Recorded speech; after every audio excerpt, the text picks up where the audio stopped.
for cap and trade. John McCain would have been for universal health care.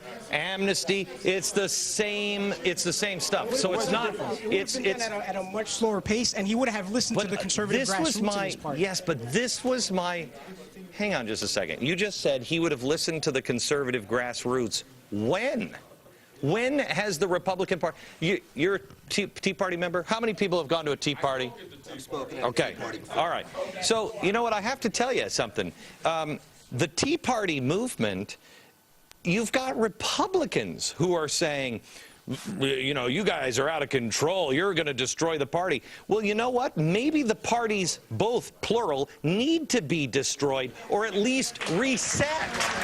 What's interesting about that, Glenn, is this. You look at my city of Charlotte, North Carolina. You actually have Tea Party goers and organizers that became at-large candidates and ran all the way through to the general election. You're finding the Tea Party movement having more of an influence there. They're no longer able to discount that as much as they tried to in April and March. Remember, this was supposed to be an April phenomenon that has been going on. I'll be speaking on Saturday in Raleigh, North Carolina, at yet another party. This is going to be something that goes on until things change. Onto something. He's got a, Gordon, you're a politician. He's got a red tie on blue pants. He's going to be a politician, isn't he? All right, you were going to say. Yes, I wanted to speak to the mayor there of, I forget the village, Monticello. You said you don't like being identified as a black mayor, and I can understand that.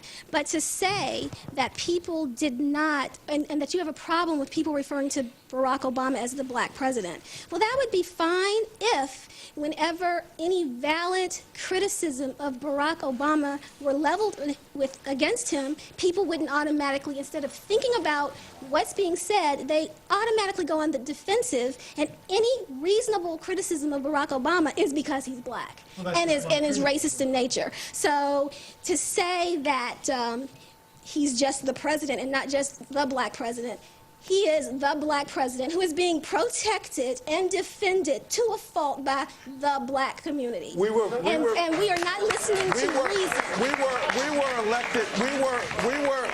Ma'am, we were elected by all people, white, black, myself, and Barack.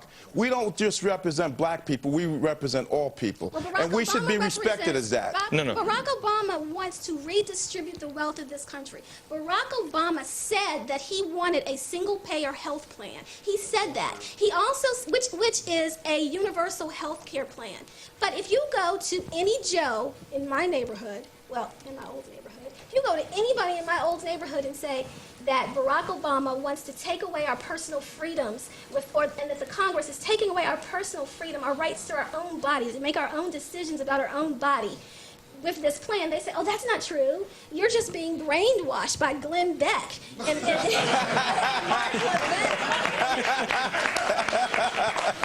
You know, and they're just fighting against Obama because he's black. They just don't want to see a black president succeed. When they, it's not even about any of that. The thing that Glenn Beck said before is that people are not studying about who we are, how this country was founded, and the only way we're going to be able to stop this, and the black community as well, is until we know who we are, where we really came from. See, but that's, you know what, let me tell you something. That's the Lisa, point. hang on, I got to take a break, but let me say this before we take a break.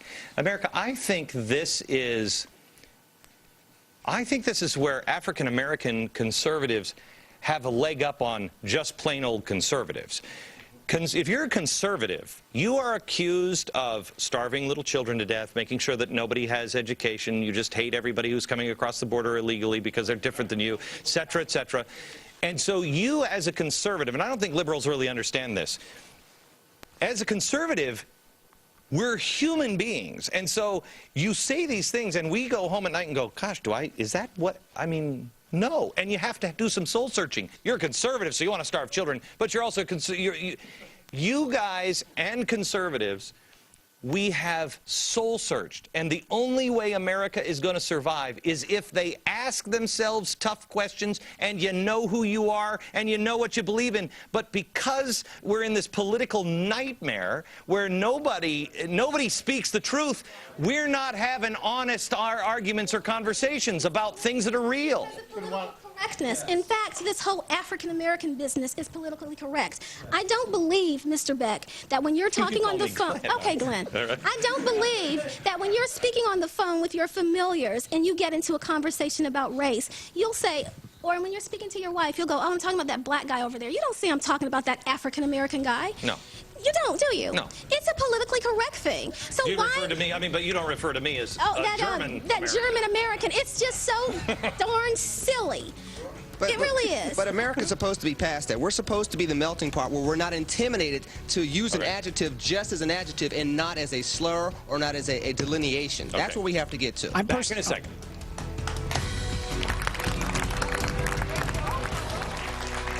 All right, boy, I mean, we guys come back again, because we could do like 400 shows here. Angel, I want to start with you. Okay.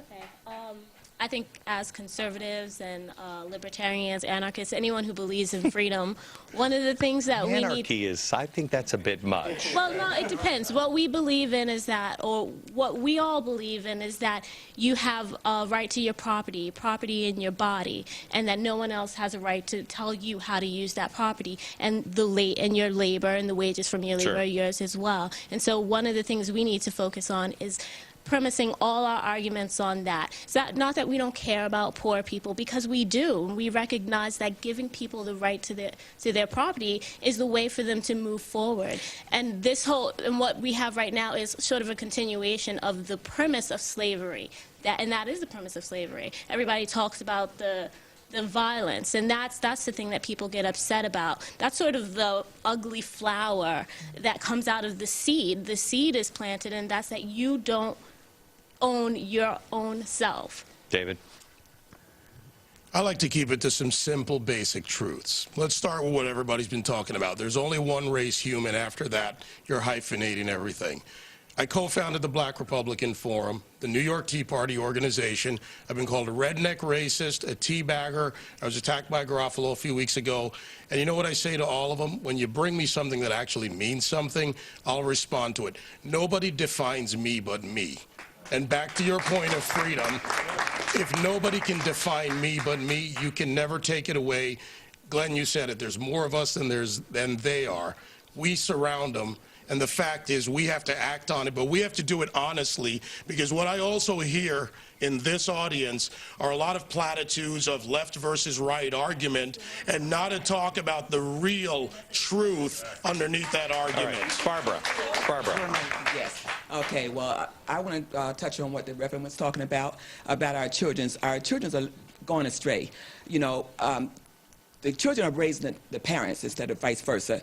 And also, you know, we're going away from the Bible. I raised my kids the biblical way. You know, children should be seen, not heard. Spare the rod, spoil the child. Respect your elders. You know, honor thy mother and thy father. Your days will be long.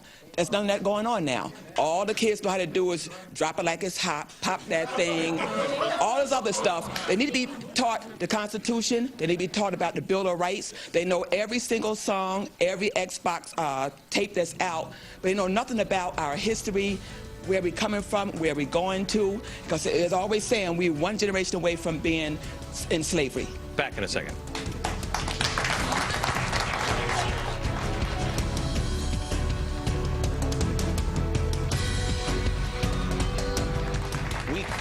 We could have done like 4 shows, and I'd love to have you guys back, because I mean, we really could spend hours here. Robert, final thoughts from you guys. Yes, Glenn, you talked before about Obama money. The problem is the heart of the issue is the income tax.